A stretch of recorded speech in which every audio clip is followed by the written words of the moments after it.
आज की क्लास में हम कुछ फेनोमेना जो कि बेस्ड है थर्मल कन्वेक्शन पे, याद कीजिए हमने कंडक्शन के ऊपर होने वाले सभी फेनोमेना को डिस्कस कर लिया। आज हम कन्वेक्शन के ऊपर जितने भी फेनोमेना बेस्ड है उनको डिस्कस करेंगे। तो सबसे पहले जो इसके ऊपर एप्लीकेशन रियल वर्ल्ड में निकल के आता है सामने, वो है इन regulating the temperature of human body. यानी कि ह्यूमन बॉडी के टेम्परेचर को रेगुलेट करने में अगर कोई हमारी मदद करता है तो वो है थर्मल कन्वेक्शन। कैसे करता है भाई? देखो, जो ह्यूमन बॉडी है ना, उसके अंदर जो हार्ट है हमारा, वो एक्ट करता है पंप की तरह। ठीक है, अब पंप की तरह वो एक्ट करता है यानी कि वो सर्कुलेट करता है ब्लड को अलग अलग शरीर के हिस्सों में। ठीक है, transferring heat by force convection, this maintains a remarkably constant body temperature. अब ज़रा ये कंफ्यूजिंग हो गया आपके लिए, मैं इसको आसान करके बताता हूँ। इमेजिन करो कि हमने कन्वेक्शन में पढ़ा वैसे क्या था। हमने कन्वेक्शन में ये पढ़ा था कि कुछ भी हो, मटेरियल के पार्टिकल्स मूवमेंट करके अपने हीट को एक जगह से दूसरी जगह तक ले जाएंगे। चाहे तो आप नेचुरली करा लो, उनकी डेंसिटी अलग हो जाए, चाहे तो आप फोर्स करके करा लो। तो ज़रा इसको समझते हैं इस बात को। ये मान लो कि ये हार्ट है हमारा, ठीक है। अब इसके अंदर बहुत सारी ऐसे पाइप आर्टरीज वगैरह कनेक्टेड होती हैं, ठीक है।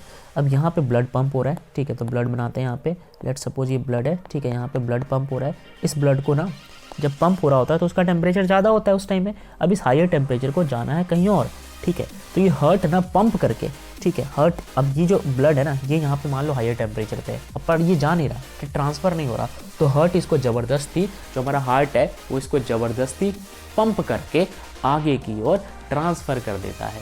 अब ये आगे की ओर ट्रांसफ़र कर देगा तो हुआ क्या? ब्लड एक पार्टिकल, एक मटेरियल है। अगर एक मटेरियल खुद ही ट्रांसफ़र हो गया तो उसे क्या कहोगे आप? कन्वेक्शन ही तो कहोगे।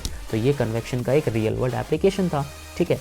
उसके बाद सेकेंड अगर आप पढ़ोगे तो in maintaining comfortable room temperature in cold countries. अब होता क्या है कि जो कोल्ड कंट्रीज़ होती है ना, वहाँ पे बाहर का टेम्परेचर बहुत ही ज़्यादा कम होता है, चिल्ड होता है बिल्कुल, पर किसी भी तरीके से वो अपने रूम का टेम्परेचर जो है मेंटेन करके रखते हैं। बाहर के मुकाबले वो गर्म होता है।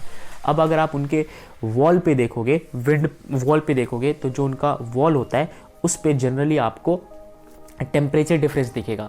कैसे टेम्परेचर डिफरेंस दिखेगा? अगर मैं वॉल बनाऊँ यहाँ पे, लेट सपोज ये वॉल है, इसके अंदर टेम्परेचर है 20 डिग्री सेल्सियस और यहाँ पे टेम्परेचर है लेट सपोज -10 डिग्री सेल्सियस, ठीक है। तो ये जो टेम्परेचर यहाँ पे तो कम है और ये वॉल है, इसके अंदर इनका पूरा रूम होगा कम्पैक्ट, तो इस रूम के अंदर टेम्परेचर है ज़्यादा।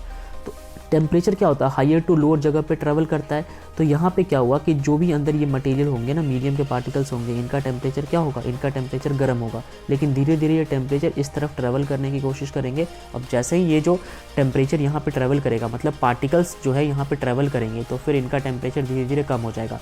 और जब इनका टेम्परेचर कम हो जाएगा तो आप वॉल पे या फिर जो भी विंडो है वहाँ पे देखोगे ना, तो उस वक्त जो पार्टिकल्स है विंडो के साथ अटैच, उनका टेम्परेचर कम होगा एज़ कम्पेयर टू वो पार्टिकल्स जो कि बिल्कुल रूम के सेंटर पे प्रेजेंट है। अगर आप आगे पढ़ोगे तो आपको तीसरा एप्लीकेशन बताया गया है इनफॉर्मेशन ऑफ ट्रेड विंड, ठीक है। ट्रेड विंड के फॉर्मेशन में भी ये बहुत ज़्यादा मदद करता है। कौन? कन्वेक्शन मदद करता है, ठीक है। चौथा है कि जो भी लैंड और सी ब्रिजेज आते हैं ना, ये भी कन्वेक्शन की वजह से ही आते हैं। और मॉनसून इसका सबसे इम्पॉर्टेंट एप्लीकेशन है। मॉनसून का जो क्रिएशन होता है वो कन्वेक्शन की वजह से ही होता है।